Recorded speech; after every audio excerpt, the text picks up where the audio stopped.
My name is Dorothy Fiola, and I'm Associate Dean at the College of Education at William Patterson University. My name is Tiffany Tipton, and I'm Director of Programming Research at Showtime Network. And I'm also a fellow alum of, not Eastside, but the Lincoln Douglas debating system, so I am familiar with debating. So good luck to both teams, and everyone just breathe. Just a little reminder, coaches, you're not allowed to communicate once we start, which you guys all know. You have the affirmative code and negative code? Yep. Okay, good. Okay, when you're ready. Thank you. All right. So, I'm going to do the time. So I'll let you guys know when you have your warning for the first affirmative argument. If you have 4 minutes, I'll let you know. When you have 2 minutes, 1 minute, I'll give you headers to know, when you have getting close to time to wrap it up. Okay? All right. Let's start. Affirmative? Do I just stand? Yeah, go ahead. Hi, my name is Jesse Sharon. And I'm going to be on the first. A little louder. Because we have an air conditioner Yeah. behind I'm us. going to be loud. Okay. What is unrestricted open door immigration? It is the policy of admitting people of all nationalities or ethnic groups to a country regardless of their religion, cultural beliefs, or origin. Let me break it down for you. Any person from a different country can come to the USA, and they will be granted the same rights that are specified in the United States Constitution. In other words, no immigrant group is given any additional rights or privileges that another group doesn't have. People immigrating to the U.S. bring with them knowledge and expertise on many different levels. Some are skilled in different ways of building, cooking, farming, production, etc. that may be innovative to the U.S. For example, empanadas did not originate in America. It originated in Hispanic countries such as the Dominican Republic, Cuba, Puerto Rico, and etc. If immigrants have not brought this piece of their culture with them to America, we would have not experienced it unless we traveled to Hispanic nations. Through sharing this with us, we have been able to experience a distinct taste of Hispanic culture. In some cases, immigrants have opened up stores where in America, which offers items that are native to their land of origination. They share with us unique merchandise that we may not have had an opportunity to see unless we travel to their native country. This also provides jobs for the American economy. Many restaurants have been opened, which are started by people who have immigrated to the U.S. Many of most elite restaurants in New York City and even here in Patterson have been opened by men and women who are immigrants to America. RenewOurEconomy.org states that immigrants started 28% of all U.S. businesses in year 2011, despite accounting for 12.9% of the U.S. population.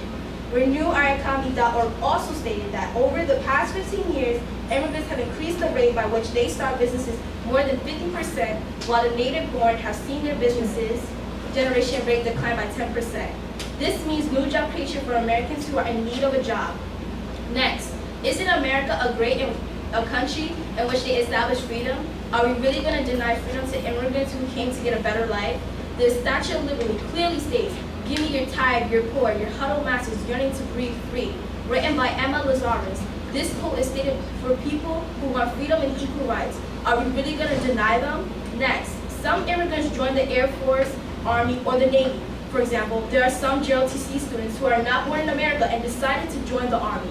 The Immigration Policy Center reported, as of June 30, 2009, there were 114,601 foreign-born individuals serving in the armed forces, representing 7.9% of the 1.4 million military personnel on active duty.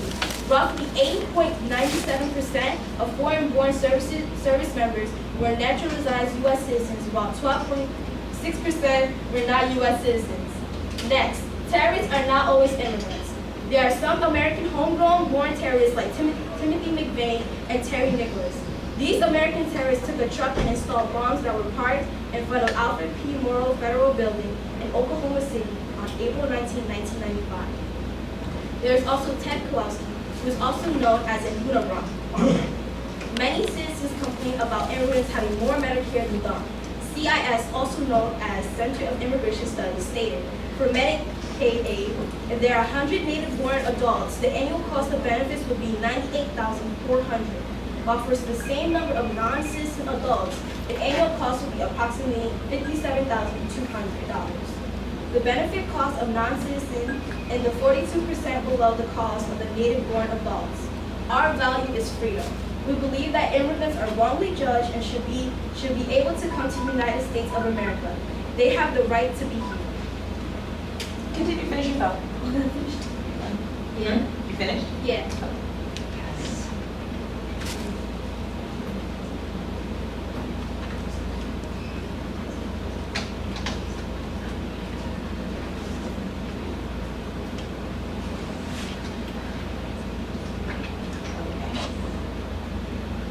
Negative across the board. Again? Introduce yourself. Oh, my name is Johansson Renfro, and I'm speaking on the negative side. Okay, so you said many immigrants. If we had, If you want to face You know what, maybe you could even walk a little closer to us if you don't Yeah. mind, just because we can't really hear. okay, if we had a Hold on. if we had an open door policy, that means many immigrants would be coming to America to take American jobs today. And today, over 12 million Americans are unemployed. So why would we? But also, even... Can I finish stating what Oh, I'm saying? yes, sir. Okay. Over 12 million Americans are unemployed, and why would you want someone else from other countries coming here taking jobs for less money? Well, there are also many immigrants who come here to create businesses. There's like 28% can start like businesses, and while the 10% of American businesses are declined. If we have immigrants come here, they can also connect their country with our country, and we can process a trade, and that can create jobs for Americans here. Obviously, they're not making too many job opportunities. 12 million Americans are unemployed, and the rate just continues to go down. How many jobs are they making? Well, I'm not sure of that, but I know that there are many immigrants who are creating jobs now. Like, for example, there are many restaurants that were closed down by Americans, but now immigrants, like the guy who created Greek yogurt, he created Greek yogurt and he came to USA and he created a business which went worldwide, and he created jobs. And there are many Americans who don't want to get jobs that immigrants do take.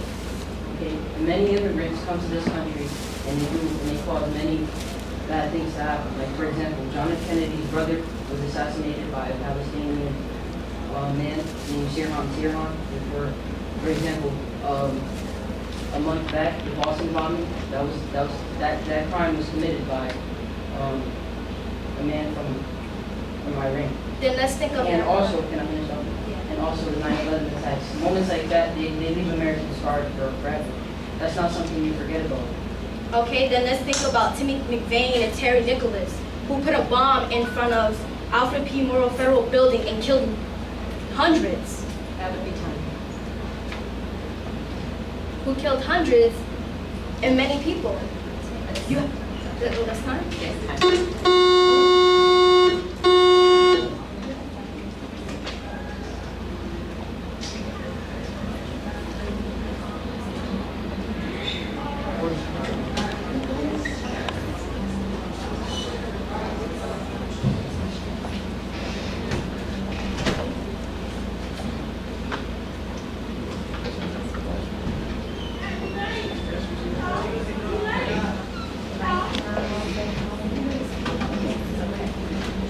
All right, now we have the negative instruction.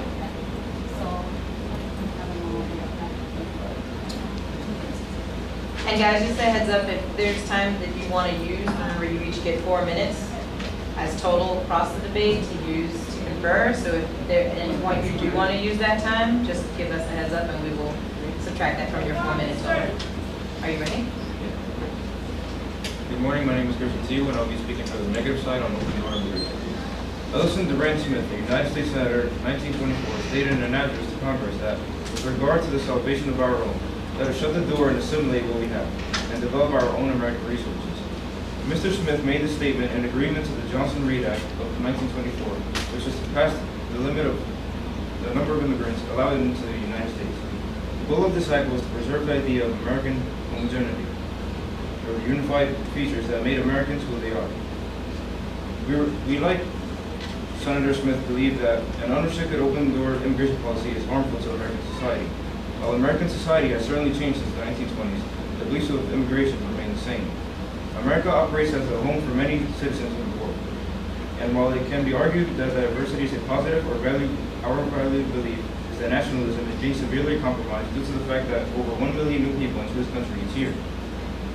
And we believe as a team that nationalism or pride for the country in which you're from is a value that the United States has lost with the vast number of immigrants that come to our country. One reason we believe that immigration is harmful is due to the fact that unemployment over the past decade has been at record highs. The unemployment rate last month was at 7.5%. That's translated to just under 12 million American citizens who are unable to find decent work to support themselves and their families. Part of the problem is that many businesses are opting to hire immigrants so they can pay less due to the fact that immigrants coming here in search of work usually have a lower education and are more willing to accept poor-paying jobs. With an open-door immigration policy, that does not call for many restrictions. More people will begin to move here in search of jobs that are slowly becoming non-existent. Adding to our first argument, we also believe that open-door immigration would only add to our nation's debt by relying on government support to programs like welfare. Data collected in 2010 by the Business Week magazine show that 53% of all households headed by an immigrant relied on government welfare in comparison to 36% of the native households. This statistic correlates with the fact that many immigrants who receive welfare still do work. However, their income from working is too low for them to support themselves and their families. So not only are they taking a job away from an American citizen, they're also utilizing our nation's financial support system. Another way that open-door immigration hurts American society is that it is a free pass for more and more people to enter the country. In the 1920s, the U.S. government established a quota system to maintain a steady population and control the use of the country's resources. With America's extremely high population today, it's no wonder that we're experiencing scarcity in some crucial areas such as fossil fuels. In conjunction with overpopulation, we have seen the effects firsthand as students of the Patterson School District. Time and time again, we have sat in classrooms that have been overpopulated by 20+ students, which have a serious effect on the learning process and on the time that our teacher can vote to assist students. Our final argument for how a closed-door immigration policy would be more beneficial is that immigration leads to an increased risk of crime and terrorist acts. People's feelings of nationalism are seriously harmed when citizens of their home nation need to live in fear of taking part in standard events such as flying in planes and running in marathons. Most recently, 2 young immigrants from the country of Chechnya committed the Boston Marathon bombings, which killed 3 innocent people and injured hundreds more. Moreover, it provided a new sense of fear in the eyes of every American and feelings that are no longer safe. We are not implying by any means that all immigrants are anti-American and therefore terroristic in nature. But we do believe that these heinous acts illustrate how terrorists could take advantage of an open-door policy of immigration to further their goals. It is due to these factors that we believe that an unrestricted open-door immigration policy would absolutely not benefit the United States, but more importantly, it would be harmful to this nation.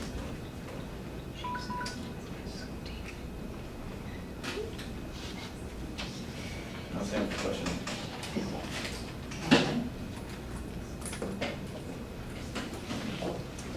My name is Pamela, and I'm a third derivative of Kazakhstan.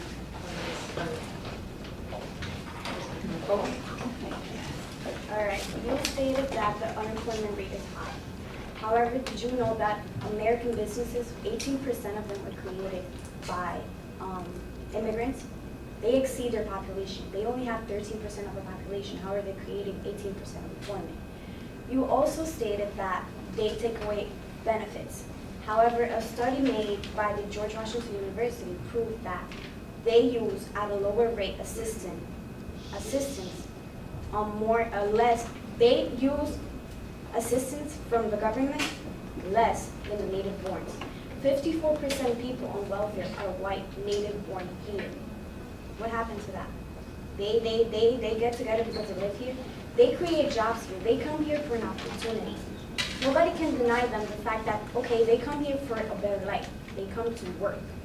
They take jobs that a lot of Americans do not want to do. Why? Because they lack an education. They're trying to look that for here. But A lot. 1 minute. But also on that fact, the immigrants that come here to make new businesses and take our jobs, they might end up feeling that they're superior to the people that even live in the United States by doing so. They might rise from being in a minority, but you have to understand, this country was based upon immigration. There were no laws in this land upon immigration until 1875. Like she said, in the poem written in the Statue of Liberty, they wanted the immigrants to make this country what it is. Nobody can say that the United States was based upon only one race, because it wasn't. It was based upon the immigrants that came here, the ones that diversified what we are. We as a whole country are not only one race. You can't say that you're only white because, okay, you were born here. That's not true. 10 seconds. A lot of the businesses that are here are made by them. You know, Palmolive, eBay, Google, they were all based upon immigrants, and they create millions of jobs for their big corporations. So I don't believe that that's not true. They do not have jobs for them.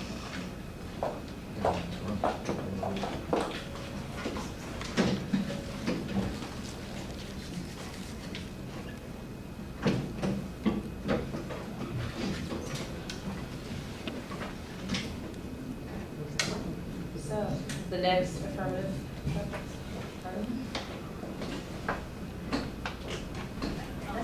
Anyone that come, just so we can hear you.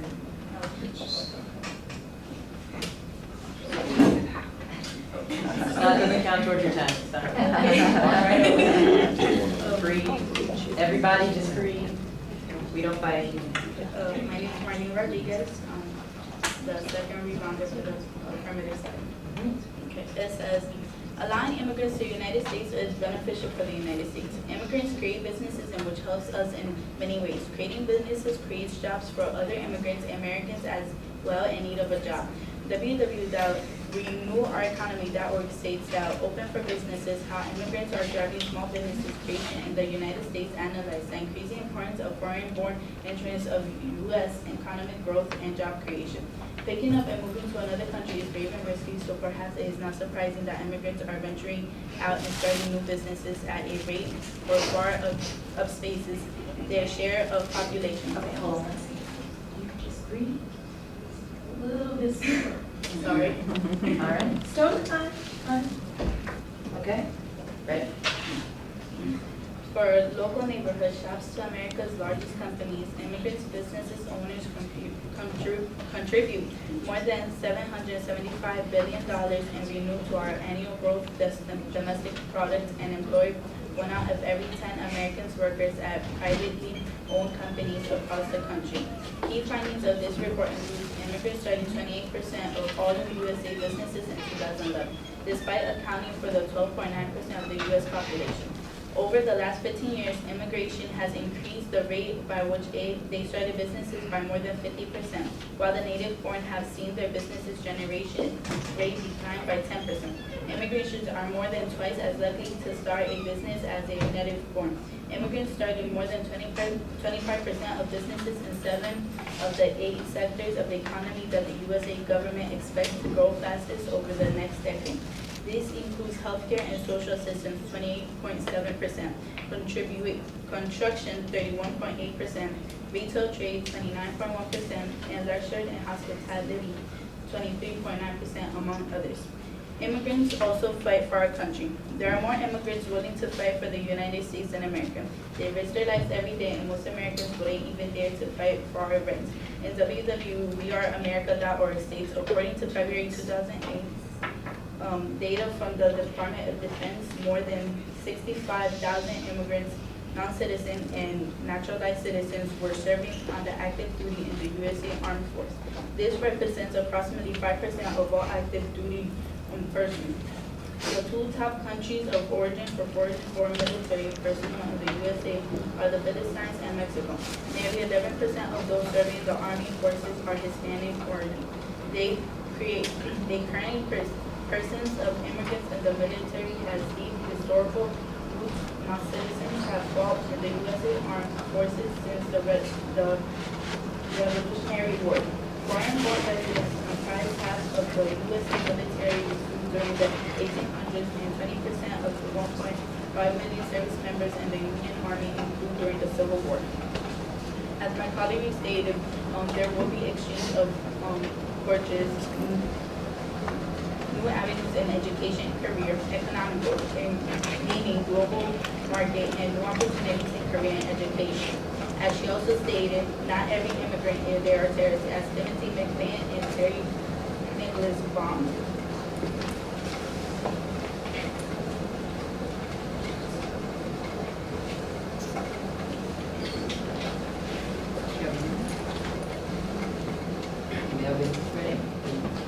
Okay, as I previously stated, 53, as my colleague previously stated, 53% of the immigrant offspring are on welfare. Right now, America is in a $13 trillion debt. So, how is this statistic right here showing you that immigrants are helping Americans? Well, it also states in www.renomarkcomedy.org, it also states that immigrants started 28% for U.S. businesses in 2011, and that has increased 12.9% of jobs, increasing the amount of workers that can help us pay off the money. I mean, obviously it's not increasing enough if 12 million Americans are unemployed. Well, if we consider the fact that since the immigrants started coming, $775 billion are renewing our annual growth. And your colleague said that immigrants come here and they make restaurants and stuff like that. When they make restaurants like that, they're hiring their fellow,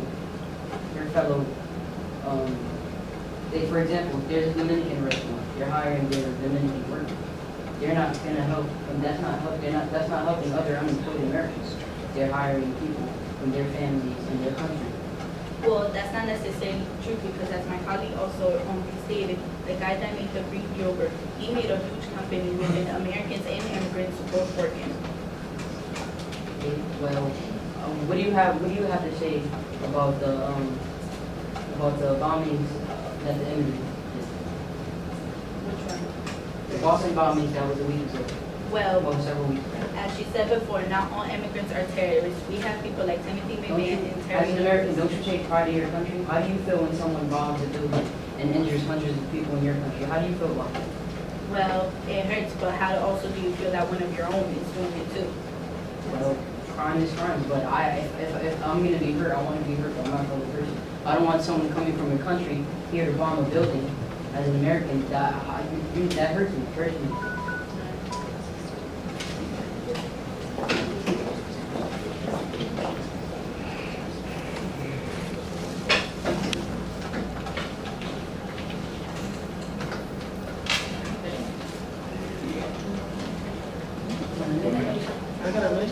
A minute? Yes, thank you.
My name is Brian, and I'll be the second instructor for the negative side. We are still in agreement that an unrestricted open-door immigration policy will be harmful for the United States. While my team at Gerson made excellent points that an open-door policy will indeed cost American citizens jobs that are rightfully theirs, cost the government money due to support programs like welfare, and increase the chances of terrorism to occur, there are a few points that still need to be touched upon. An open-door immigration policy would be a gateway for illegal substances to enter the United States. Many people who enter this country, specifically through Mexico, do so with purpose to smuggle in drugs across the border. But with unrestricted policies, the drug smuggling will only increase due to the loss of fear of being caught by just being here. An increase of drugs will lead to an increase of individuals with substance abuse problems, an overflow of our prisons, and once again, loss of money of the American government. Along similar lines, an open door policy will also lead to an increase of gang violence. Gangs like MS-13, whose members are mostly comprised of illegal immigrants from El Salvador, will be able to enter freely and in masses. According to the National Gang Intelligence Center, MS-13, a notorious violent gang, has spread to 42 states within our borders and only keeps expanding. We cannot allow dangerous groups such as them to a free pass into the borders because it makes our streets unsafe and once again takes away the sense of nationalism that every American should feel. Also, they were saying that immigrants come here and open a lot of businesses. And like my colleague said, there are a lot of businesses that they open are like restaurants and food markets or supermarkets in corners, such as you can see here in Patterson. That there's basically a bodega, how they call it, in almost every corner. But then again, most of them only hire people from their family, people that are even here illegally, and then that will take away our jobs and our ability to get jobs or learn other cultures. And then us as patriots or we are nationalism. That's like basically letting people come over here with no problem and taking all our jobs. Maybe they also said that natives here have ceased opening businesses.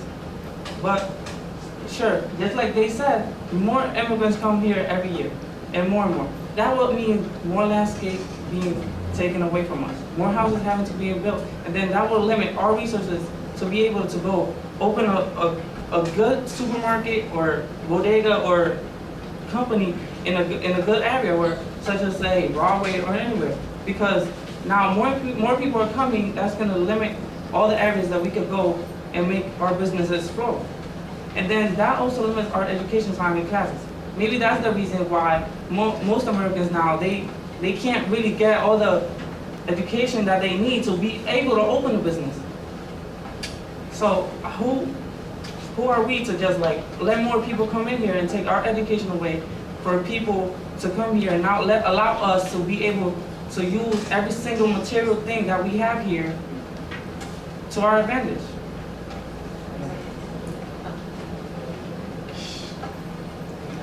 Yeah.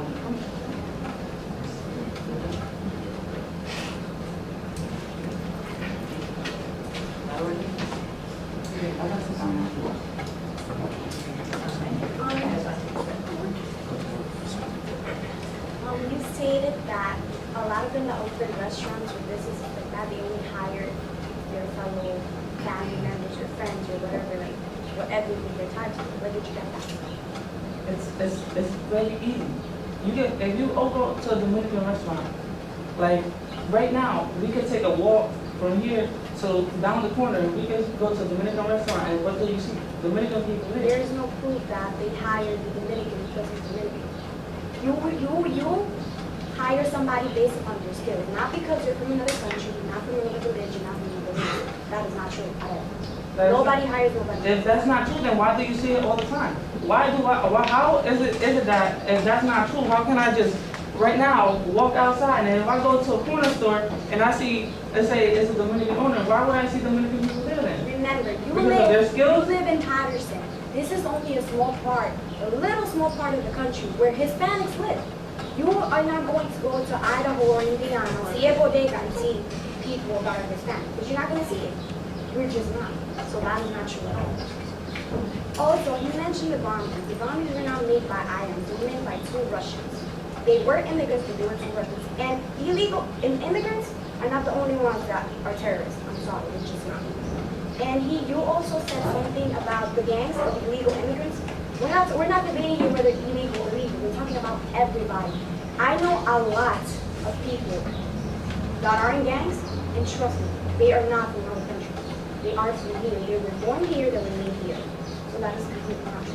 It's not. How is that completely not true? But when we just stated that MS-13, that's again from El Salvador, has expanded to 42 countries, 42 states in our country. So you're going to go into MS-13 as a member, and you're only going to see Salvadorians?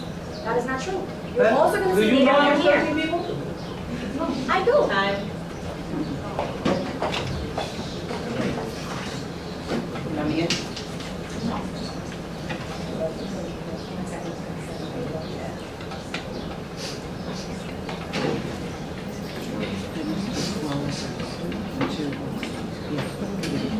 Okay, so you guys have 3 minutes and you still have all 4. Would you guys like to take that time to Yeah. before the vote?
They have 2 minutes.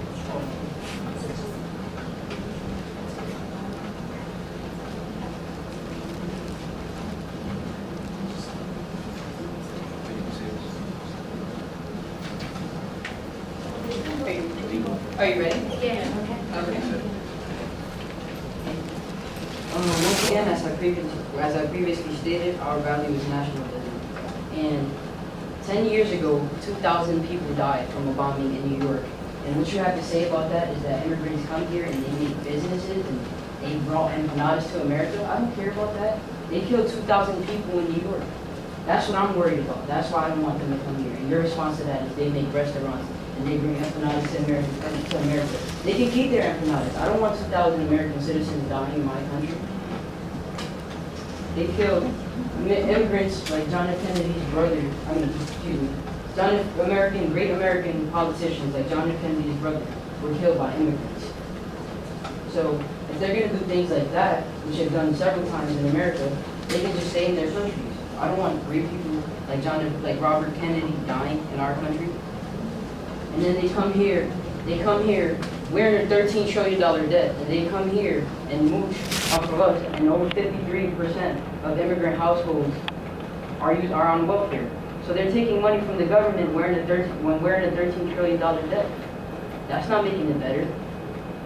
Restaurants that make empanadas and stuff, that's not making it any better. How much is that going to help us? We're in a $13 trillion debt. They can just stay in their country. And my conclusion to this is, what is an American? Can that question be defined? What is an American? People from all different types of countries come here. What is an American?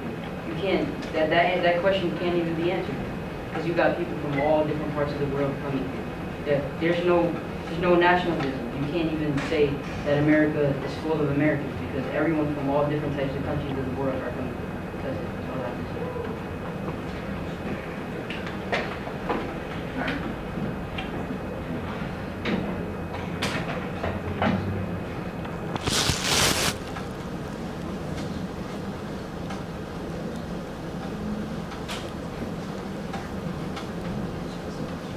Okay.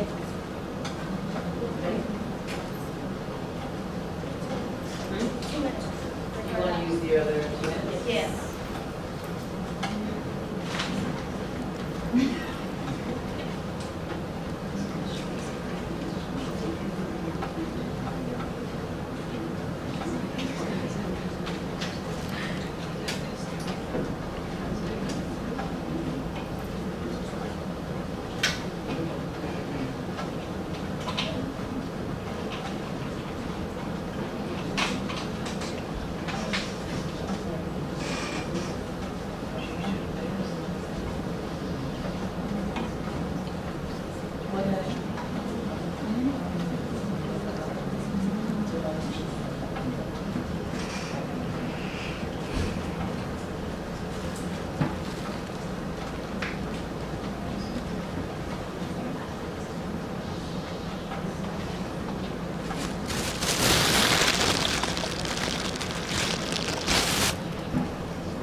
Okay.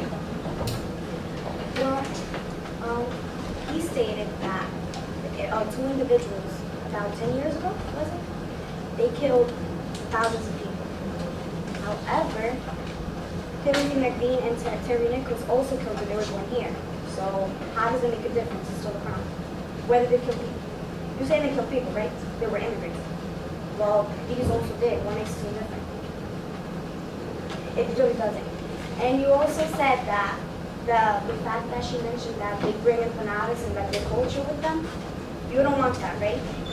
You don't want immigrants to come here to make America. However, we can go over there and enterprise with them because you have to remember, America, the United States, it's all over the world. We have McDonald's in every part of every country that you go to. I promise you will find a McDonald's, a Kmart, a Walmart. So you're saying they can't come here, but we have a right to go over there? That's not right at all. You also said about that they take away off a bunch of like our education, our households and stuff like that. Households held by like immigrants, they paid 11.2 billion in state and local taxes in 2010. They paid 1.2 billion in personal ones, 1.6 billion in property ones, and 8.4 billion in sales taxes. That doesn't count. Why? Because you're immigrants? They also contribute to this country.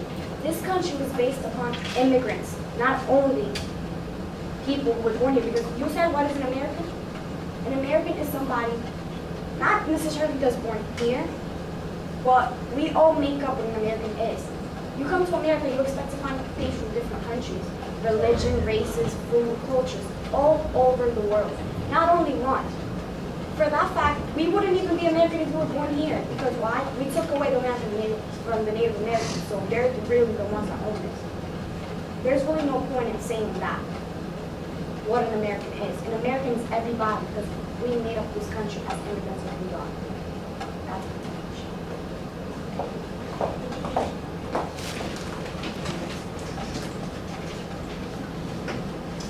Yep, that's it. Thank you, guys. Thank you very much. Thank you very much. I trust that now that you've done round one, you have a little bit of seasoning and you've worked out the nerves. Now you're just flipping around your arguments.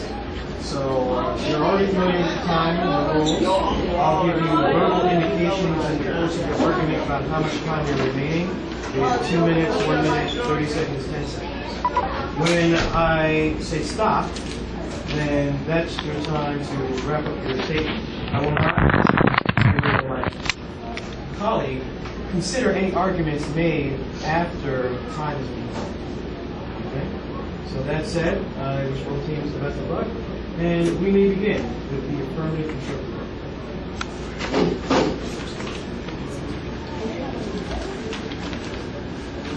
Good morning, judges, coaches, and fellow debaters. Pardon my appearance, I had an emergency. This is a wonderful opportunity and we thank you for having us. It is resolved that an unrestricted open-door immigration policy is beneficial to the U.S. This is a little poem I would like to read. Forgive me, you're tired, you're poor, you're huddled masses yearning to breathe free. The wretched refuse of your teeming shore. Send these, the homeless tempest, tossed to me. I lift up my lamp beside the golden door.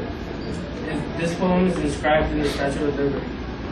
According to the Merriam-Webster Dictionary, the definition for unrestricted is not bound by rigid standards. That is to say, there are no strict standards. However, there are inherently some standards that are not rigid and therefore are lucid. An open-door immigration policy, as defined by the Immigration Policy Center states, the policy of admitting people of all nationalities or ethnic groups to a country upon equal terms, beneficial. According to Merriam-Webster Dictionary, it is defined as something that is advantageous or helpful.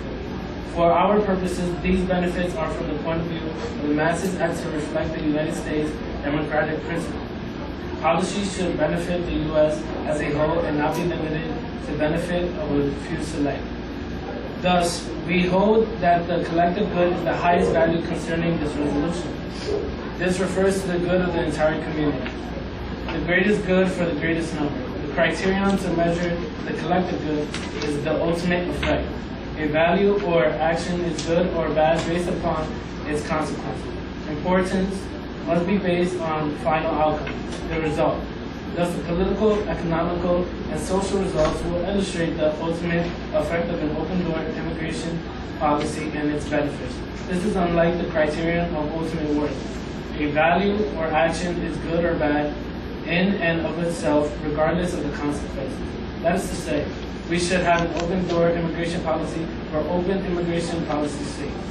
The history of the U.S. shows that immigration has undoubtedly beneficial ultimate effect. The United States is indeed a nation of immigrants.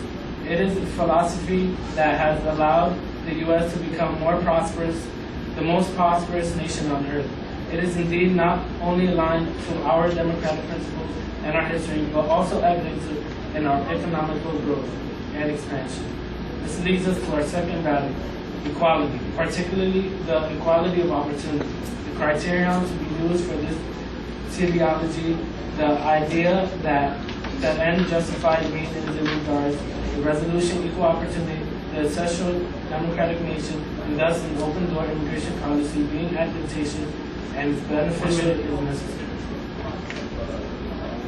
Finally, our argument for an unrestricted open-door policy are that it enhances our economic conditions with entrepreneurial spirit. Those lax standards are beneficial and outweigh the cost. Also, it allows the U.S. to be cultural leader of the world. Moreover, claims relating to the security nation of immigration are founded. And finally, that racism often highlights the argument to limit immigration. Thus, the criterion, the ultimate effect of these arguments upholds the value and the collective good and equality. Cross.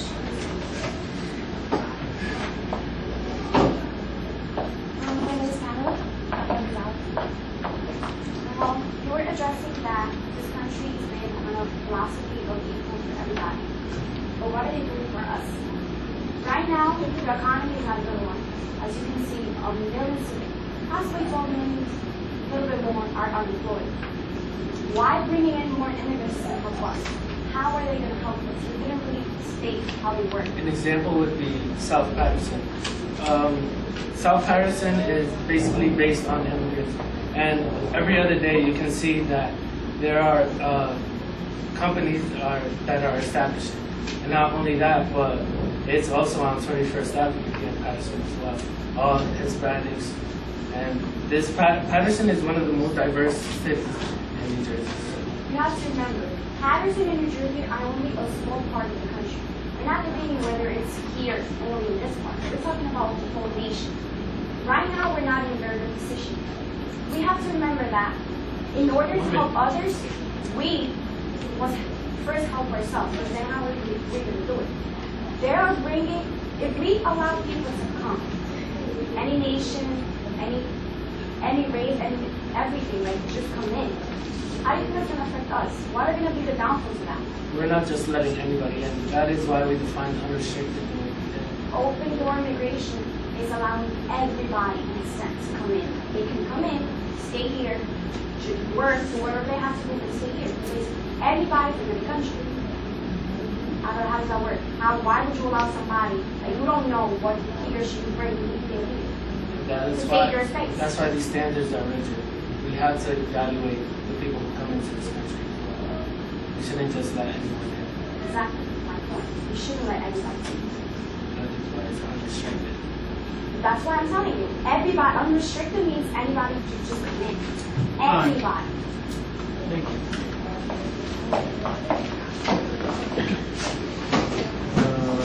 Negative team, do you want to give your prep time or are you ready to begin? We're ready to begin.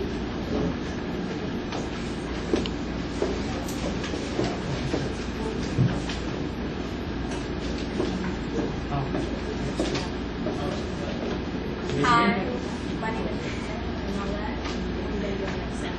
What is unrestricted open-door immigration? Unrestricted open-door immigration is the policy of admitting people of all nationalities or ethnic groups to a country upon equal terms. How safe are we when we have random people coming in from other countries whenever they want? Immigration has been an issue for years in the United States. There are four main facts that I want to include in this research, and it is the increase of population, violence increase, third world diseases, and open-door policy in Canada as an example. According to the Immigration Center studies, immigration has increased 28% since the year 2000. Over 40 million immigrants immigrated in 2010. Now in the year 2013, that number has increased to 55 million immigrants. The number from Honduras is 85%, India 74%, Guatemala 73%, and etc. When we walk down hallways, the majority of students are immigrants. 80% of our schools are crowded. Unrestricted open-door immigration allows immigrants to come in from countries as they please. In my opinion, I strongly disagree with letting immigrants come in the United States. As we look into our prisons, we see that many of the felonies in the prisons are immigrants. For example, the Department of Homeland Security, DHS, estimates that immigrants, legal and illegal, comprise 20% of inmates in prisons and jails. The Federal Bureau of Prisons reports that 26.4% of inmates in federal prisons are non-U.S. citizens. It shows that there's a high percentage of immigrants in our jail. For example, Maricopa County, Arizona, 22% of felonies are illegal aliens. In Collier County, Florida, 20 to 22% of jail inmates and arrestees are illegal aliens. Crime rates and incarceration vary enormous by age. Adults under 45, primarily men, commit most of the crimes in society, and they are immigrants. When trying to determine whether immigrant crime is high or low, there's a question of what age should be used to make a comparison. The group with the highest offender rate is actually 18 to 24 years old. Now let's think about a serious topic in which has affected the United States drastically. In the United States, we have seen different types of diseases come in from other countries.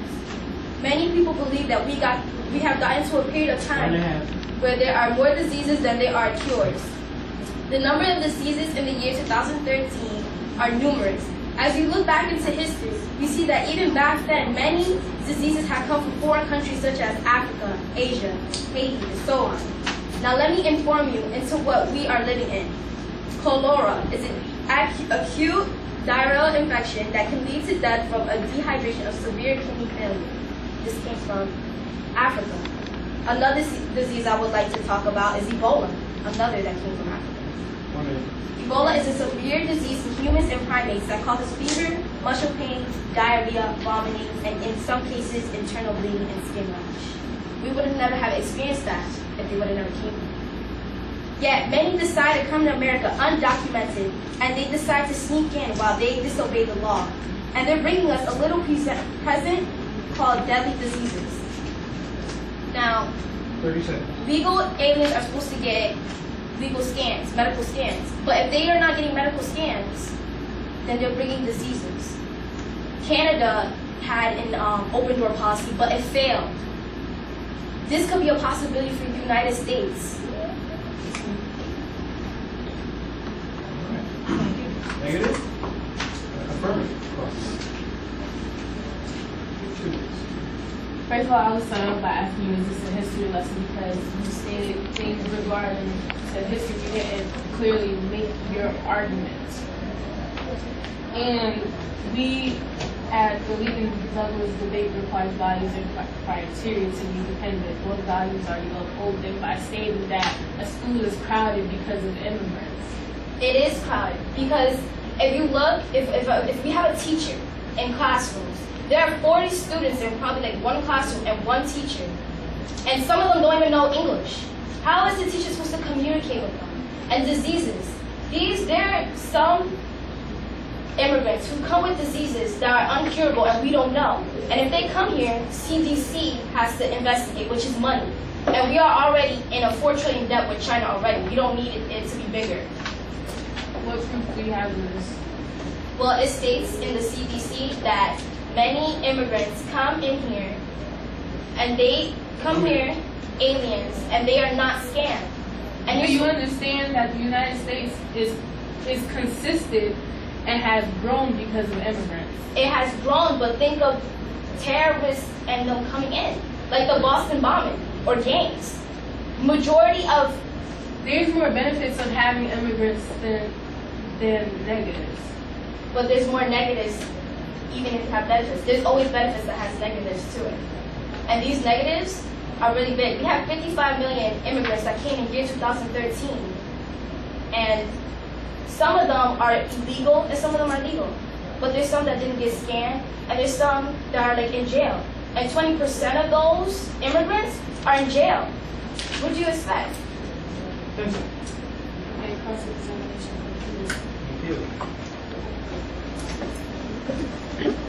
Negative. I'm sorry. Affirmative?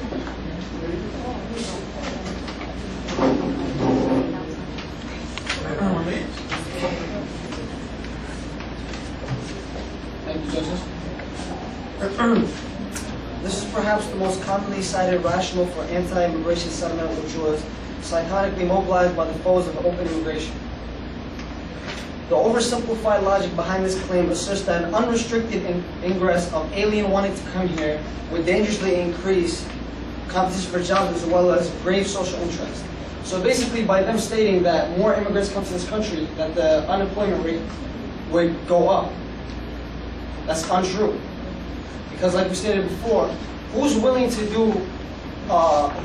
work in a farm for 24 hours a day for $4 to $5 an hour?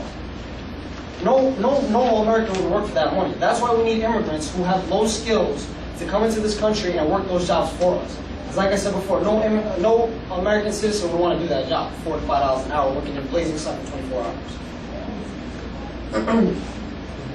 In a capitalist society, one which converts claim to uphold free competition is the lifeblood of economic prosperity. The irony of supposedly protecting American jobs by denying free competition is that inevitably encourages U.S. corporations to move the jobs out of the country in a process of outsourcing.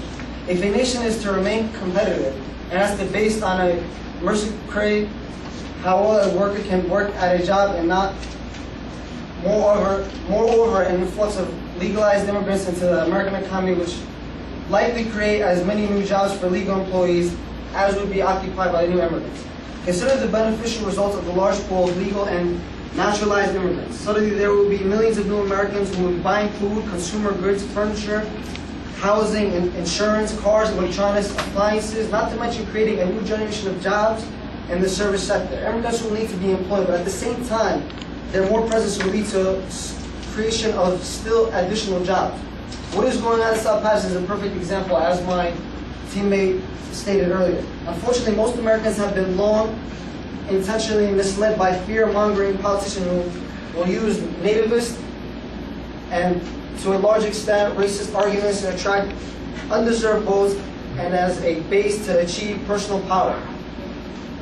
In a 2009 study by the Cato Institute, a free market think tank found the legalization of low-skilled illegal residents workers in the U.S. would result in a net increase in the U.S. GDP of $180 billion over 10 years. Just saying that alone, bringing more immigrants into this country will raise the GDP in the U.S.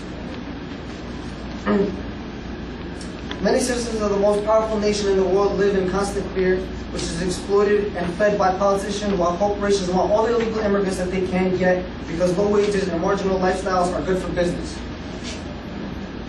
Thank you. Okay, negative for us? 2 minutes?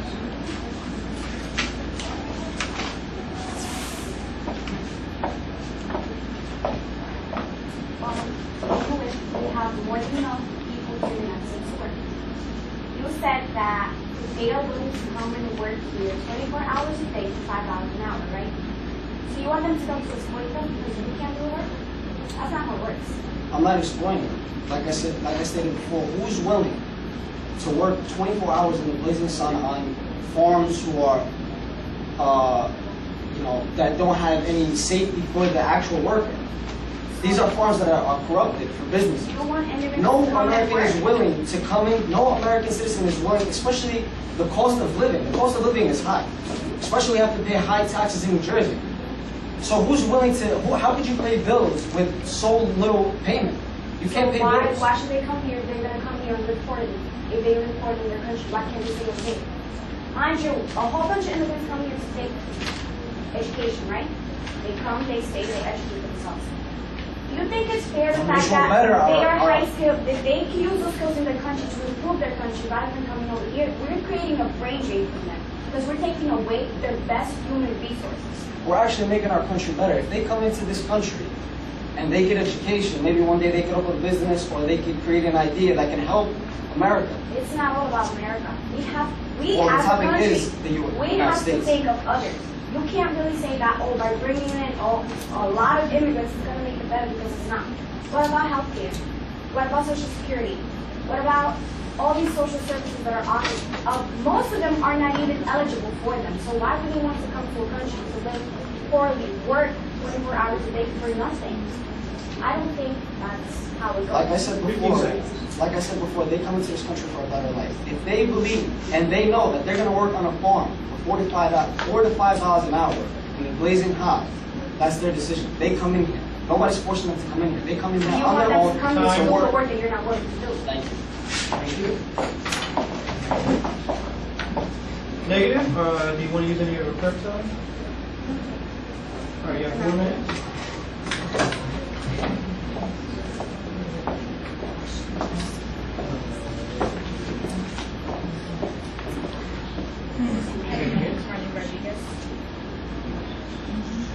Unrestricted open-door immigration is allowing people from all nationalities or ethnic groups into a country upon equal terms. Allowing people from countries to come in has increased our population by 28%, and immigration census study states that. And www.seeks.org, it states that unless we act to change our country's immigration policy, U.S. population will double this century, practically within the lifetimes of children born by 0.5. By the year 2020, if current population trends continue, the USA will add enough population to create another New York City, Los Angeles, Chicago, Philadelphia, Baltimore, San Francisco, etc. This has proven that plus 75% largest cities in the U.S. If we don't act now, this population will cease to increase. Population growth is influenced by 3 factors: mortality, the death rate, which has steadily decreasing in the U.S., birth rates of bettering children per woman, and net immigration minus immigrants. Unlike this in other big countries, federalist, children per woman is no longer the significant contributor to the USA population growth. In fact, overall, USA federalist is slightly less than placement level as it has not exceeded placement since 1972, meaning that we will be left with no food, products, home, etc. Now, I would like to talk about our prison.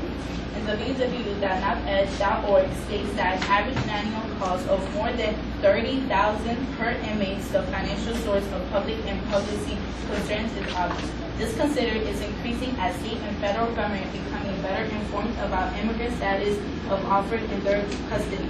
The public and its publicans understandably are eager to find ways to reduce or shift this expense while responding as well as to concerns about public safety. One response involves effort by state to shift the expense to the federal government by demanding compensation for the expense of depressing immigrants. Another response is to press for the deportation of immigrants who are convicted of crimes, and a third response is lobby for eliminations of immigrants for sister control of illegal and legal immigration. The former Immigration and Nationality Services estimates that as of January 2000, the total unauthorized immigrant population residing in the United States was 7 million. This total includes those who enter the U.S. illegally and those who enter legally for overall the authorized period of stay. It also states that, for example, the National Department of Homeland Security estimates that immigrants, legal and illegal, compromise 20% of inmates present in jail. So let me tell you, in Margaret County, Arizona, 22% of felonies are legal and illegal. In Collier County, Florida, 22% of jails are illegal and illegal. 1 minute. Okay. You guys stated that you guys see this in South Patterson and 24 Hours, but where does it state that? Because we're talking about immigrants all around the world. So where did you guys state that? Like, where did you go and find that fact? Another thing is, you contradicted yourself when you were reading before. You contradicted yourself, and you said that you're not letting everyone in. That's the point exactly. We're not trying to let all immigrants in for that increase of population.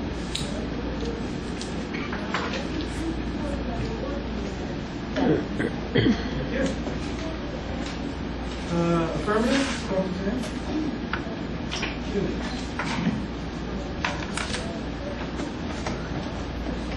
First, you stated, one of your fellows debated stated that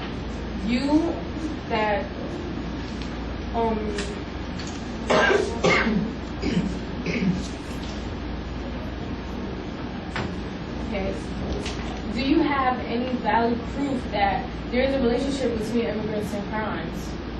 Yes, there is. And I do have a valid proof. Okay, sure. Thank you. Okay. Also, you have all of these theories to help make a better reform. What reform that you would create to have a better immigration policy? Well, my better immigration policy is to limit the limit of immigrations coming in, whether illegal or legal. Thank you.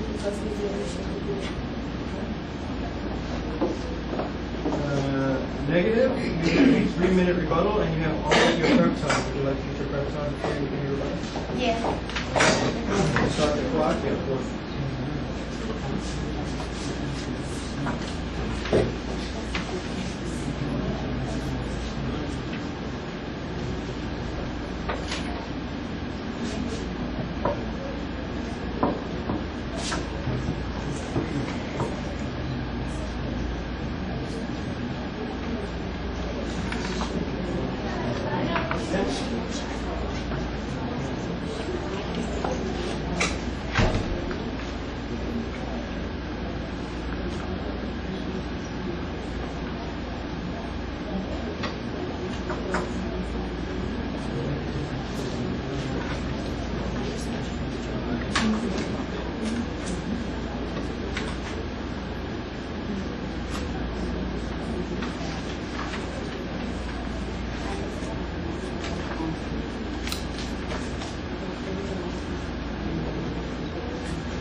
Okay, we don't believe that immigrants should keep pouring into our country. A large number of immigrants, whether illegal or legal, will overwhelm our culture and contribute to the fragmentation of society. We as a nation should make sure that our policies are in line with our economic priorities. The brain drain that they have, by taking away their immigrants and coming here to work for us, is taking away their most valuable resources. They could be using those immigrants that are over there to make their country better instead of wanting to rely on another one. We have problems as a nation as it is. We don't need any more people trying to come and make it better when we have 12 million people that are unemployed. Those people need those jobs, and I'm sure they will take it if they were offered it. Also, responding to the question she answered earlier with the policies, I do believe that they should come, however, not unrestricted. The policies we can do is to limit their entrance by awarding 6,000 visas per year, maybe. And the immigrants that do come here, that are prepared and want to work and that are beneficial to us, should be kept. That's our belief as a team. I'm not saying that they don't contribute to a lot of things that go wrong here, because they do. For example, in the education system, a lot of immigrant kids come here, they come to the school, they get their education. However, we face a disadvantage because a student that is bilingual takes easier classes than possibly the rest of us. However, they get to be valedictorians and we don't, knowing that we take harder classes and they don't. That is not fair to us. It's not fair to anybody. It's only fair to them. Why? Because they're immigrants. Pretty much we're all immigrants here who came here. We were born here, it's a different story, but you have to understand, coming from another country in huddled masses is not going to help us. We have problems as it is. We are in a 12 trillion debt. It's not going to help us to bring more people in at all. That's my position. Thank you. Representing you have all 4 minutes of your prep. Before you begin your vote. Okay, I'll start your clock. You have 4 minutes.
An unrestricted open-door immigration policy does not necessarily mean open at all times, but anyone who wants to gain citizenship to the United States has an equal opportunity to obtain and live the American dream. Now, there are many benefits to open-door immigration policies, such as cultural exchange, new avenues in education and career, economic growth, and distribution of population.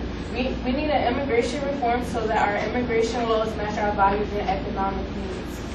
We need a comprehensive immigration reform which provides a clear and earned path to citizenship for undocumented immigrants with full labor and civil rights, clears immigration backlogs so that millions of the family members who have filed legal applications can be processed and reunited, ensures a future flow of workers that has full labor protections and worker rights, ensure due process rights within the immigration system, promotes immigrant integration, enhances our nation's security and safety with a sensible enforcement policy, and protects fundamental rights for all. Our economy is in trouble, that's the truth. Immigrants are estimated to contribute over $133 billion in taxes every year. And former Federal Reserve Chairman Alan Greenspan said that our Social Security system would collapse without the contribution of immigrants. Undocumented immigrants contribute at least $7 billion every year to programs they can't claim benefits from. In the state of Washington, it's estimated that immigrant households pay $1.48 billion in state taxes in 2007.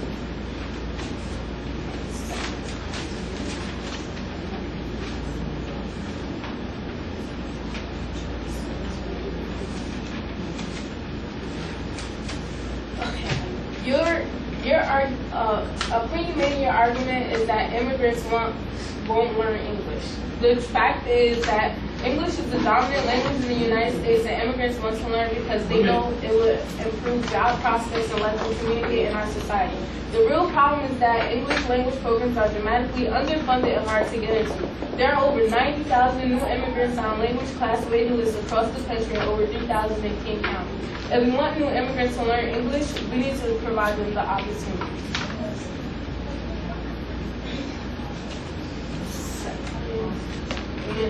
And your point about jobs. Jobs don't have names on them. The question isn't about whose jobs, it's about more jobs. We need more jobs. 30 seconds. We need more jobs and better jobs than workers, retraining rather than arguing over who is taking the limited low-wage jobs that exist already. Your argument is racist. Your argument is racist and it does have no evidence or leverage, or it is not statistically proven. Thank you. Thank you. I'd like to thank both teams for this spirited and interesting debate. We're going to deliberate and submit our scores, but I want to again commend you for the time and preparation that you put into today's debate, issues that both sides raised, and wish you the best of luck moving forward.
Some would say that we are what we eat. I would suggest today another axiom. We are what we do. Today at Eastside High School's campus, what we will do is demonstrate the intelligence, stamina, and creative power of our students and the teachers that guide them. With that in mind, we also are safe. We value the safety and security of our staff and students, as well as the general public, so sacredly that we commemorate and protect the safety of everyone. At this point, we will take a moment of silence to advise you of the safety for everyone here. In case of an alarm, the exits are left, right, and rear of the auditorium. We endeavor to create a culture whereby the precautions throughout knowledge and practical are critical. Today, we remember the human-created tragedies and the natural disasters such as the last 24 hours in Oklahoma. We acknowledge the victims in the USA from New Orleans to North California, to New Jersey, to Florida, to Boston, and to Newtown, Connecticut. We especially are moved when children suffer. We remember global horror, from Sudan to Indonesia, to the Amazon basin in Pakistan. At this point, please bow your heads.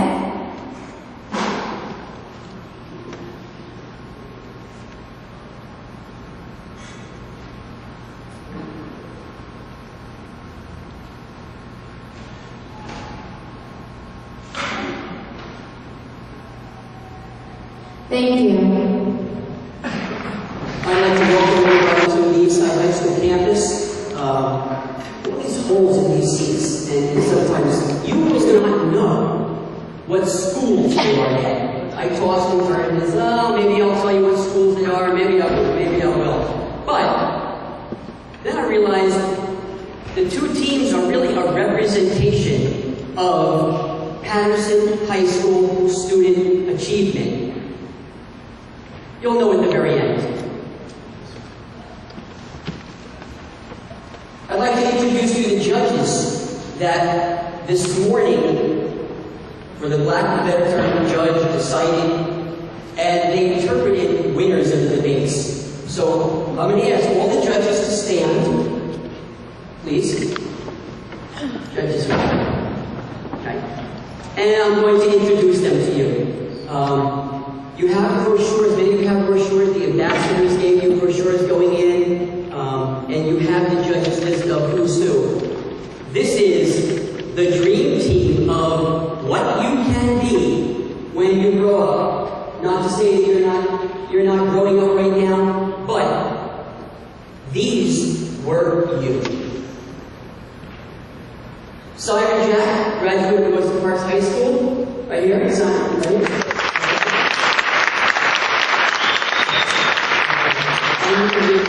Desmond Dardan from William Stewart from William Patterson University.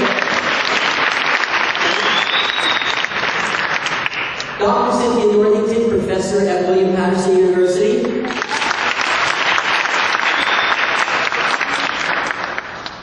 Dr. Milton Fuentes, professor at Montclair State University.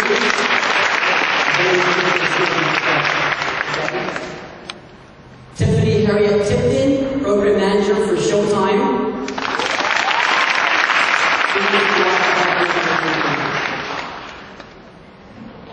Professor Dr. Dorothy Fiola, one of the deans at William Patterson University.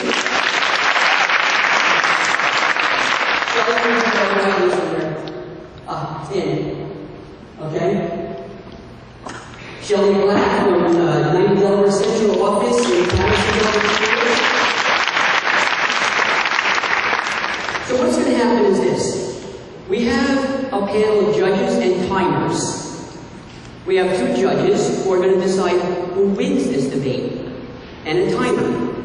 They are then going to make their decision, and then do a brief collaboration with all of the judges. And the rest of the judges will get a moment to question them. This way it clarifies things. Once they do that, they'll let me know. I will tell you which school wins, which two schools are up there,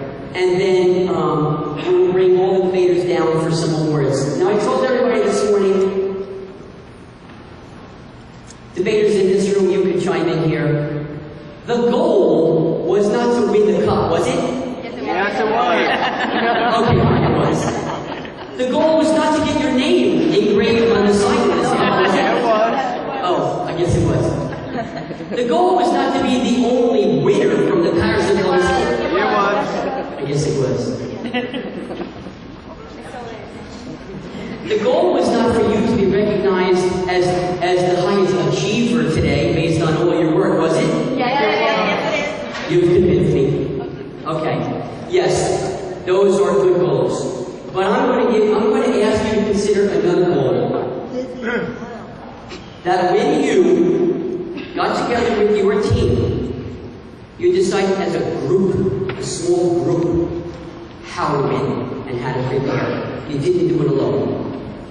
Alright, so without any more delay, what I'm going to do is I'm going to announce team numbers. So you're going to come up on stage, take your positions. One thing I didn't tell you is that when the affirmative team is speaking, there's an A on the stage, you need to stand right there. When the negative team is speaking, there's an N, you need to stand right there.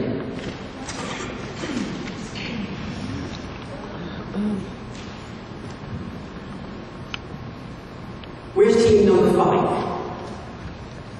Team number 5, come on up here. And I need for you to take the affirmative.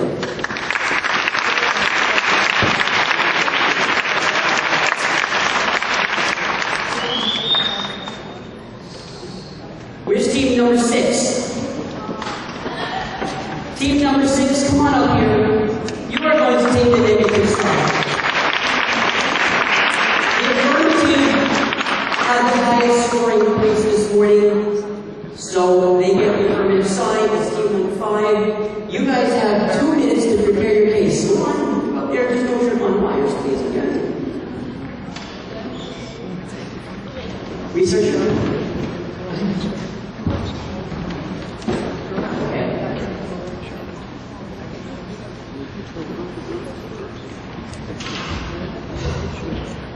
What both teams are doing now is doing their final preparation. They're going to present to you, a 4-minute argument supporting the topic that open-door immigration is a beneficial policy to the United States. The negative's job is to refute that. You gotta fight. Fight fairly.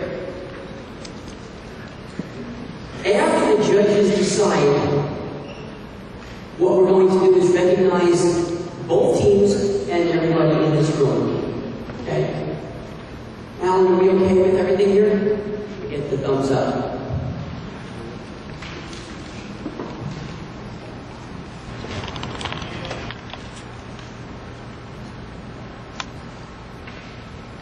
Good afternoon to you all. We put forth the argument that an unrestricted open-door immigration policy is beneficial to the United States. To begin with, let us first establish what we mean by unrestricted. In the future, we will accept all people 18 years and older who are able to support themselves working legally in this country. Beneficial, in other words, creating no new problems while helping to solve working issues.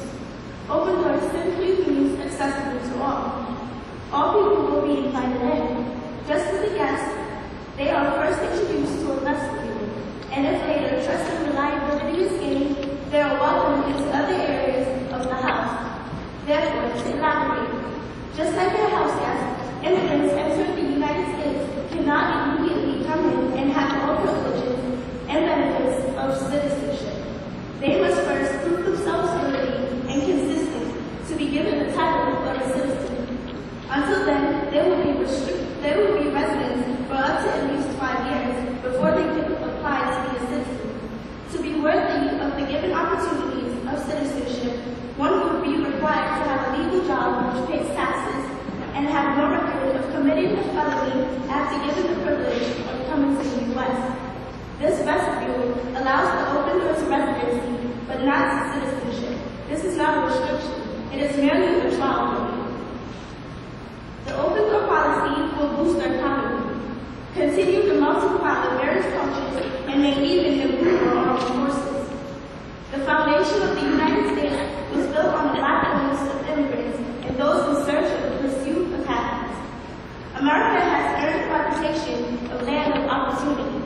Therefore, many come to search for a better future for themselves and for generations to come.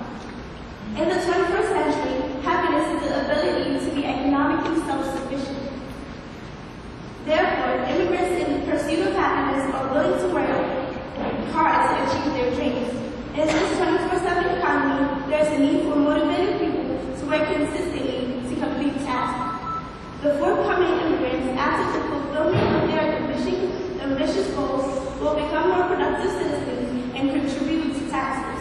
Today, most Americans only want to work 9-to-5 schedules, and we need people to meet the demands of a growing economy. Due to the chain of supply and demand, more people means a higher demand for goods, creating more jobs to improve our economy. Diversity will continue. America has always been consistent with its mixing of cultures. Africans, Asians, Latinos, West Indians, you name it. Our armed forces will also improve. According to the Department of Defense, more than 65,000 immigrants are serving on active duty.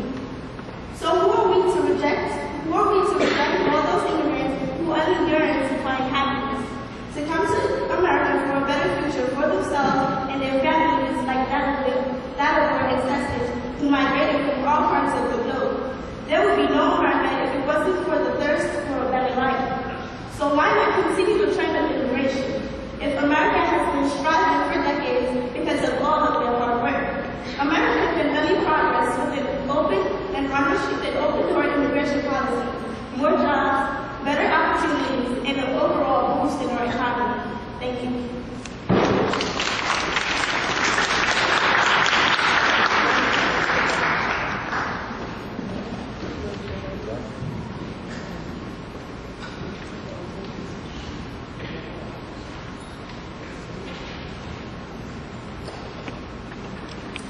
How can we ensure that immigrants that come into the United States will not jeopardize our national security? This will not jeopardize our national security because due to a vestibule arrangement, we will have tracking system. We will call the visa tracking system, in which we will do background checks, so therefore there will be no harm in the open door restriction policy. And how are you sure that that will not compromise immigrants' civil liberties? This will not compromise because everybody is being watched, and they basically are signing an agreement. You don't just let somebody in your house without any rules. By monitoring immigrants, that's a violation of their right to privacy. No, it's not, because it's not as if we're doing it without their permission. They actually have to sign a contract before they can come into a vestibule. If our country is overpopulated and have a high level of unemployment, why would we allow immigrants to come to the United States? Our own citizens should be our main concern. The overpopulation problem is not necessarily dealing with jobs because there are jobs available. It's just that American citizens who are here, they don't want to work those lower jobs. So when immigrants come here, those are the jobs that they work. So shouldn't your first responsibility be to make sure that American citizens have jobs? They do have jobs, as I just said. There are jobs available. It's just that the American citizens who are unemployed, they don't want to work those jobs. So when immigrants come here, they do jobs such as picking strawberries, the bananas, and such. Cross-examination completed. Thank you.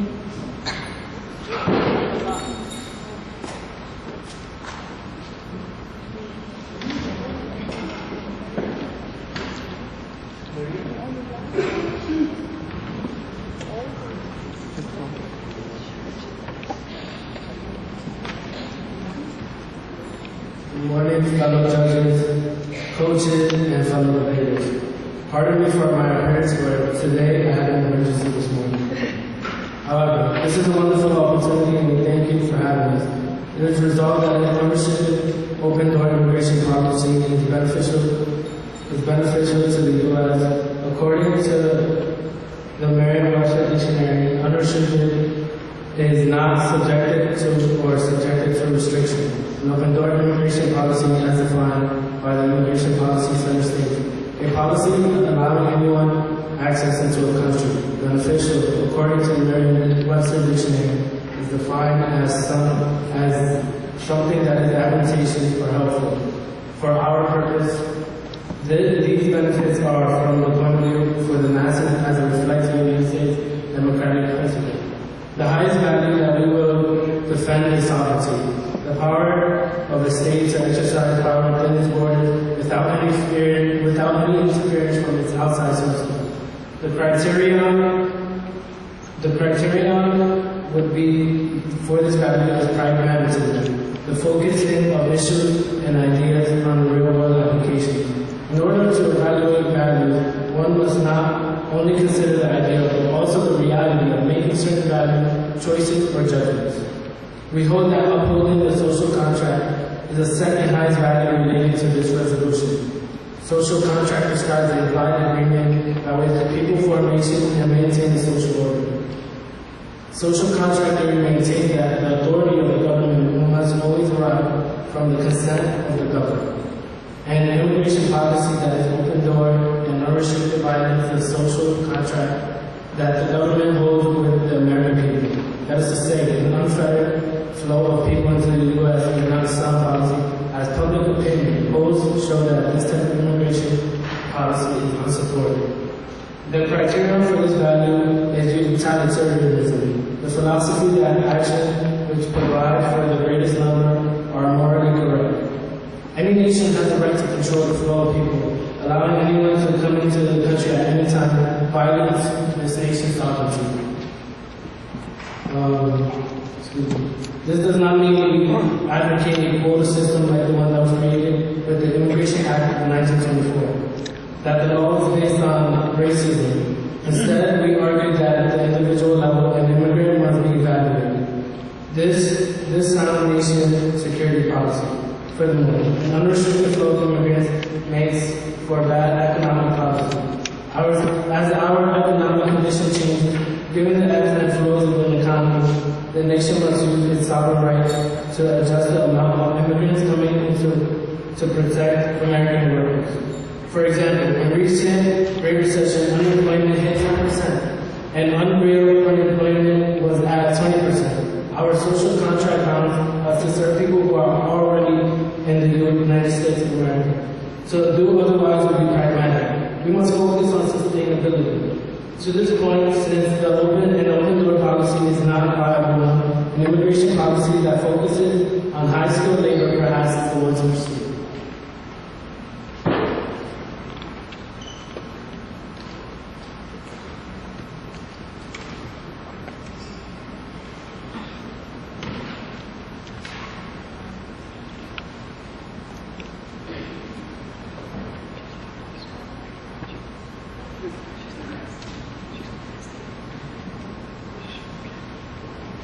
Sustainability is our number one concern. In this situation, under our policy, we're encouraging everybody to have a job and be self-sufficient. We then become self-sufficient, therefore makes the government self-sufficient. We understand that currently today there are 100 million That's 11 million people that would like to have a job. They would like to have a paycheck with taxes coming out of them, which would be very beneficial to the country. What about the American workers? What about the people that have jobs somewhere else? The situation right now with unemployment is because people cannot find jobs in these competitive areas because of this system. The jobs that, because what's happened with immigrants in the country are already adults. These people are already adults who are not having what we consider next level education. These people are not considered jobs that are leaving these 9% unemployed. These people are taking the jobs that are filled with farms, and people of farms letting harvest the land. We're not able to take our farms. In our policy, we're strongly encouraging people to get back to the U.S. So I was here to join your forces to do what they can to get back to the U.S. during the residency period, which would be beneficial to the U.S. Having millions of model citizens coming into the nation. As I said before, that our United States citizen, our citizenship is being overpopulated. Our citizenship is being overpopulated. Okay. So more residents, therefore more people, therefore people need to be fed, people need to be clothed and such on. More people that need to provide these services, which then creates more jobs. Don't you think that more jobs are beneficial to the economy? Well, we can build more jobs ourselves as well. How are we doing that? It takes time. It's a complex situation. It takes a village. Yeah, we shouldn't worry about other countries as well. So. And also in our policy, we're not allowing any of the residents to get our household services. Therefore, their term residency.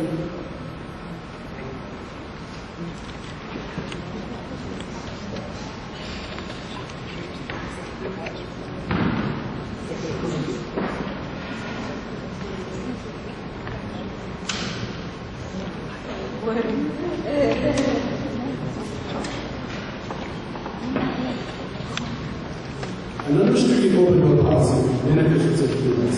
The New York Times article reported that in the past 2 decades, crime has gone down in areas like heavy poverty and immigrants.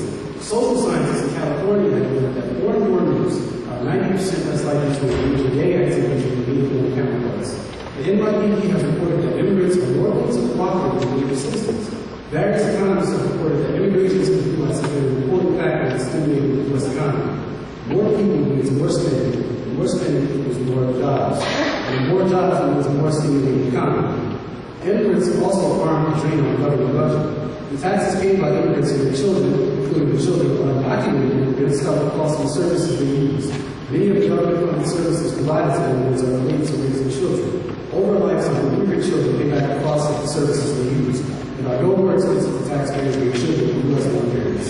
Additionally, immigrants spur the economy by starting more businesses and contributing more to the U.S. innovation, creating more workers. New business and research that are helping all Americans are creating new jobs and opening new doors for innovation. Randall Patterson, North Carolina farmer grew strawberries, cucumbers, and watermelons, employs 140 foreign workers on his 1,200-acre farm, legally through a federal system. However, property investor bought and deals with Florida, California, and Washington State. Because farmers can't find enough workers when they pick their crops. This is a perfect example of income immigrants stimulating the U.S. economy. There are taxable jobs, but the economy can be stimulated because with these people living legally and having legal jobs, not only buying American goods, but having jobs that produce American goods that are sold in America, this nation can only be independent. Not only will America be revitalizing itself, but the nation will be reducing its dependency on foreign goods. This is a benefit to the economy in itself. According to the United Farm Workers of America, an estimated 2 million agricultural workers, 70% are said by union agricultural officials working here illegally. Many Republicans and Democrats feel that the agricultural industry is suffering because of a broken immigration system. This is a callback to my earlier point of there being jobs available with these incoming people and thus starting a perpetual and mutually beneficial cycle of growth and prosperity. The only thing stopping this cycle from coming to fruition is the current broken system. A study by Texas A&M University has said 80,000 acres of fresh fruit and vegetable production in California alone has been moved overseas because of labor shortages. A trend counter to the desires of Americans who want more and more information about the food they eat and want it locally grown. The pattern is becoming more and more evident. The U.S. can only benefit from an unrestricted open door policy. There's a dire need for workers in the agricultural field, filling that void only serves to benefit the U.S. Immigration has always been a vital part of this country. This is not an isolationist country. This is America. This is the place where anyone can do anything, all they need is the opportunity. I welcome cross-examination.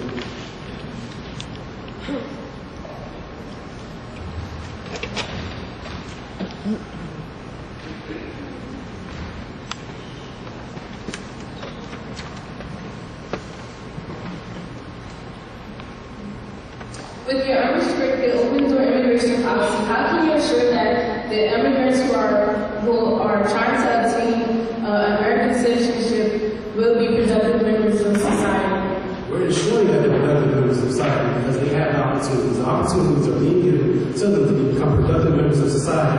And with our process, it almost ensures that they can be productive through the screening process and the process of encouraging their families to come over to America because much productive in that family.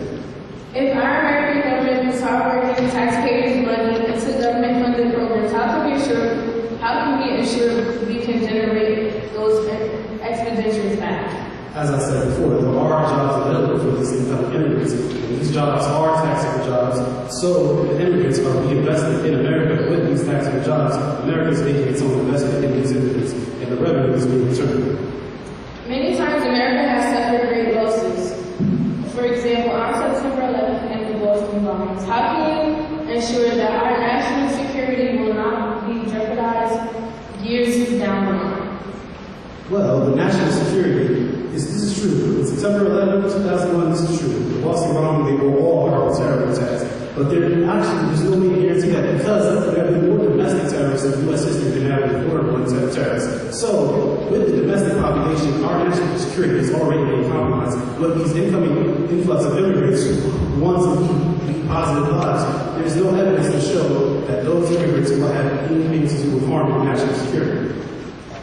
Immigrants, in your argument, you're saying that immigrants are getting opportunities. Are American-born citizens getting those same opportunities? American-born citizens have the same opportunities. They simply choose not to pursue them. That's what the American dream is about. When there is a job to be filled and no one in this country wants to fill it, when people come over to this country to fill that void, they are living the American dream. They're making something out of themselves, out of society. And American citizens who simply choose not to pursue those opportunities have nothing to blame because the opportunities are there, they're just not taking them.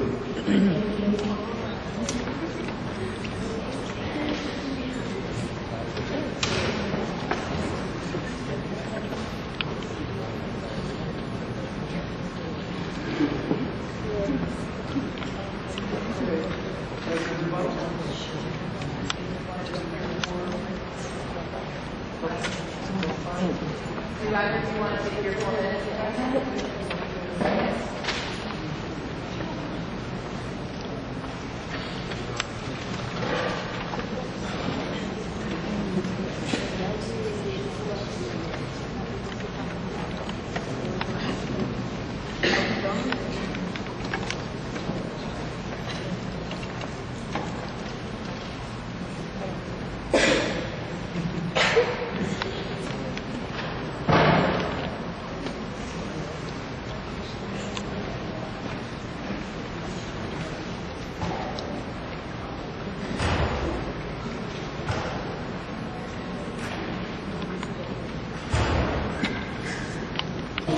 Job skills, no money, no education. So there's little to no benefit when they come to this country. As my teammate has mentioned, there is no doubt the contribution that undocumented have made to the U.S. However, this does not mean we can allow for an unrestricted flow of immigrants. We can't let anybody just come into this country, even if we do examine, because we don't know what their intentions are when they come into this country. In 1920, the U.S. population was 100 million people, and now it's over 300 million people. We have reason to do that. It has nothing to do with racism and bigotry, but rather sustainability. Furthermore, in the era post 9/11, the United States is the biggest target in the world of terrorism. Almost 3,000 innocent people lost their lives on 9/11. Terrorism is a global concern that must be taken seriously. Rigid standards must be set up to ensure our safety. This means that anyone who enters must have the proper documentation necessary, and there should not be a single person allowed to come in without proper papers.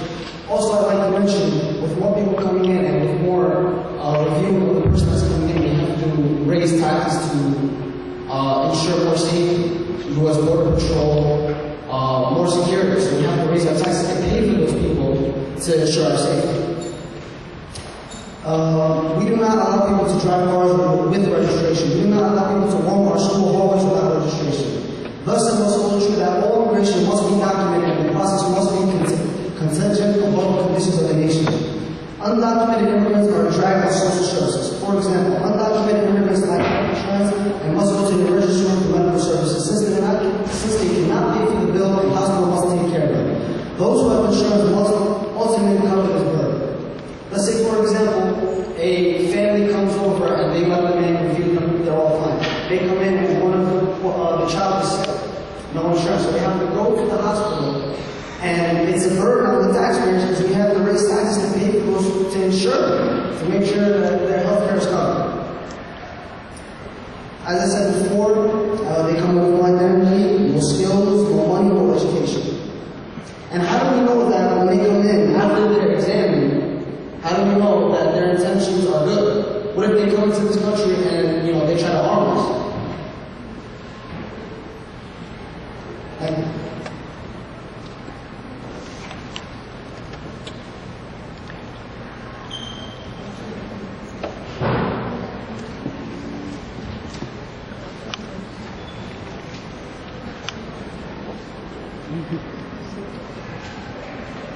so at the beginning of the argument, you say that immigrants come in with no skills.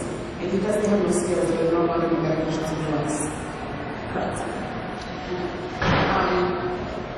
So you're saying that because you don't go to high school, because you didn't get an education, you can't be useful? I didn't say that at all. Okay. So the immigrants coming in, you said the jobs, that there are open jobs. There are jobs that people can get that are not being used by American citizens because these American citizens have a higher education. Therefore, these immigrants coming in with a lower education can fill these jobs. More jobs. I'm sure because people in America are not willing to work for $4 or $5 an hour with their blazing sun. That's why they take. Under our policy, that's why they take advantage of them. They're going to take working conditions. Everyone get at least minimum wage. The consequences for having somebody immediate and not taxing them would be larger than what it is now. Obviously, you can have a nutrition. The 11 million people already here are needed. It's 11 million checks. 11 million more people that want to get paid immediately and taxes taken out of their checks. Because of that, there's taxes trimming out of this people. There's taxes trimming out of them, therefore, why don't we raise taxes now? Why would we need to raise taxes? We need to as I said before, in 9/11, when the immigrants came over, I don't need to do that. I used to get $1,000 for Wall Street. Okay.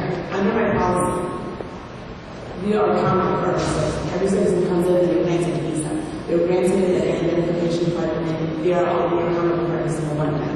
If you have committed a felony or human rights violation, you cannot be citizenship. Our open doors only to residency, not to citizenship.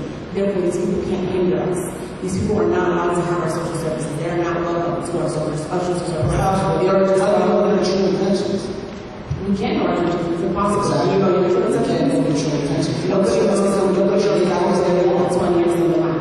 As a resident, you can't come in. How do we know better? How do we know that? This is my house information. And I'm actually on the president. Thank you.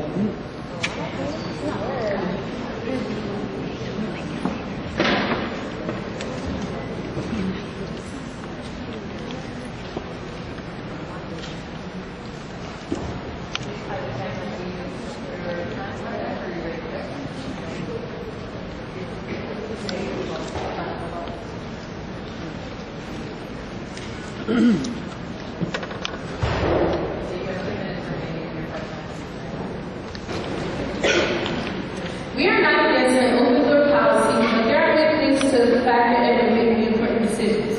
One, our national security, and two, equality for Americans who should be put first. If America is overpopulated, why should we take immigrants from their homeland? Why does someone who is a productive member of society in their own nation come and work less than minimum wage in our own country when they can be more productive and beneficial in their own developing country? Everyone wants to live the American dream, but at what expense? Doing backbreaking labor and trying to make ends meet. Also, our national security is the most important thing. Having someone come from foreign nations with unknown intentions and backgrounds can be an incredible threat to our security. Also, how will we pay for this program to monitor incoming immigrants? These are many things to factor. Remind you, we are not against immigration reform and policy, but there are many things to question and factor. Your stance it does not have any leverage. It doesn't. We need to think about the Americans we have here. If we have 11 million undocumented immigrants here, and they're working for minimum wage, how can you bring in possibly another 11 million more? There are many things to think about. Also, Americans need to come first. If we have a high level of unemployment already, how can we possibly make jobs out of thin air for incoming immigrants? We need to think about our Americans first and national security. Thank you.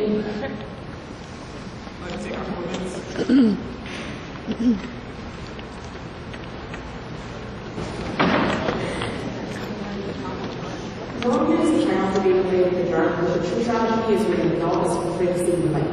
That's what we're really important to you guys. We're really important to truth, we're really important to light in this situation. Our whole policy is carefully done. We're not just allowing anybody to walk over the board. There are immigration courts and civilians to go through those courts in order to become a legal immigrant. In that situation, they say you were granted the U.S. accountability for you. As the opposition said, They don't disagree with having an open door policy. Therefore they're for it. Ensuring our racial safety is one of our major concerns. We are also encouraging all the residents coming in to give back to the country, whether it's volunteering, whether it's showing up for service to give back to the community. Every year, 100,000 immigrants come join the armed forces. They join the armed forces to get a job, to be creative, to be sustainable, and to reach the pursuit of happiness. In that, the armed forces will become more diverse. Having more diversity, therefore, more capabilities, they will keep their minds cooperating together, therefore, stronger armed forces at the end of the day. Our policy is encouraging people to do better for the country, to give back, and to have more nationalistic mentality, to be more patriotic to the country. We do have a free flow, but as the free flow of immigrants come in, the economy will also flow along with that flow. Because more people, therefore people that need food, that need to be filled, that need to be educated, therefore more jobs. In our policy, we'll be getting more jobs, we'll be getting more capabilities for people to better themselves. And not only to better themselves, but to better our nation as a unit. Our goal is sustainability. Our goal is for everybody to stay self-sustainable and economically independent. With that, with people becoming more economically independent, the nation will become more economically independent, bringing the jobs here opposed to having in other nations. And as you come into residency, whether it's in any country, you come in and you pay a fee. You pay a processing fee. Your information is processed and that has a cost to it. We are not just letting people walk in and use of our services without getting anything from that return. That fee in the beginning is the first form of giving back to the nation, to paying your dues, to paying your dues to the nation before you can get anything back on it. Then, when that comes in residency, after you pay your processing fee, and you give back to the country, when somebody thinks that you are a model citizen, then you can reach citizenship. In our policy, a resident can't just take a model nation. They're giving back. They're giving back. They're creating model citizens that will benefit our country.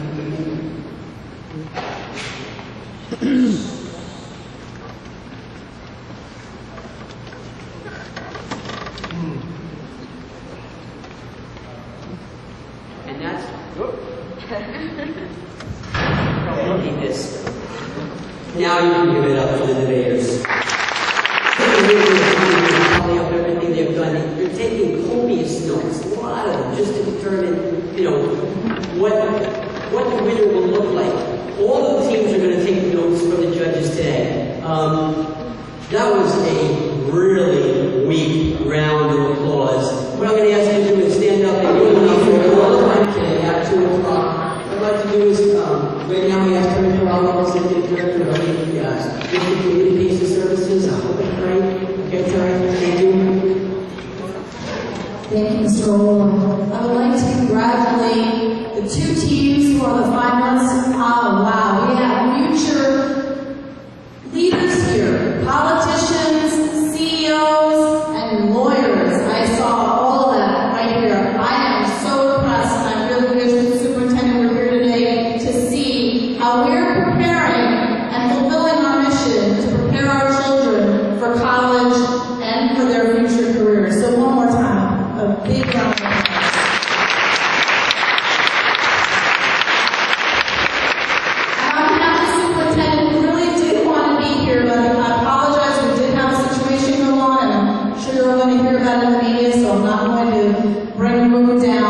But we did have a situation today, so he sends his condolences, but he really didn't want to be here. I want to thank the schools who were represented, all 6 schools, again, to the principals, to the staff, to the coaches, fabulous job. I want to thank our distinguished guests and our panelists who are our judges. Thank you for taking time out of your busy schedule to be here. It is tremendous for us, and it shows the children how important it is to learn such a critical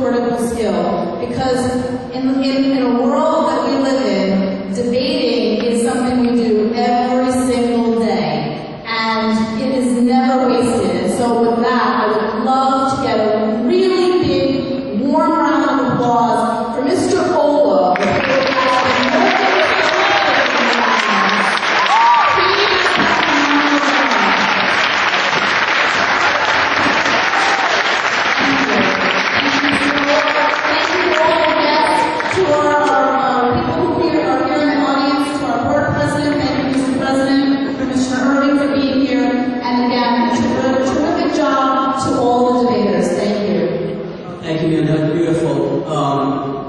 Before I collect this from the judges, and actually all the judges are going to do a little conferring here. Where is that? Are we missing anything? No. Okay. That's it. The judges are just going to run their decision by the two main judges are going to run their decision by the other judges. The other judges can ask questions. It really confirms, it helps them affirm what they've done. That was pretty quick. Okay. We're going over there. Okay. In the meantime, I'm going to do a little sci-fi with you, a little science fiction. You can go to the movies and you can see Star Trek go in the future and realize it's about this and so much more. We have certificates for every debater.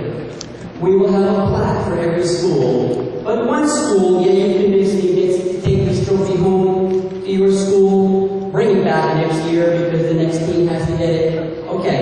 The judges have tallied and decided, and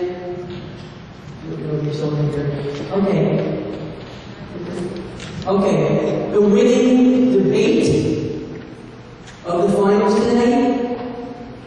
This is school number 5, which was the affirmative. Okay, raise your hand for the affirmative. And that is. What's going on? International High School. And right up today, what's going from, Mike? Public safety. Public Safety Academy. Okay. This is just the beginning. We're doing this again and again and again, as long as they let me. Okay? All the schools represented here, one more time. Public safety over there, Governor Public Safety. International, where are you? School of Education and Training, Penny, over there. School of Culinary Arts, where are you? School of Government and Public Administration, where are you? Over there.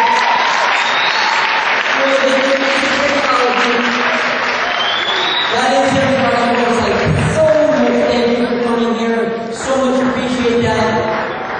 Don't need a movie. Look into the future. Here's your future right here. One more time, everybody. Judges, thank you so very much. Judges, we're going to stay right here for a couple of seconds.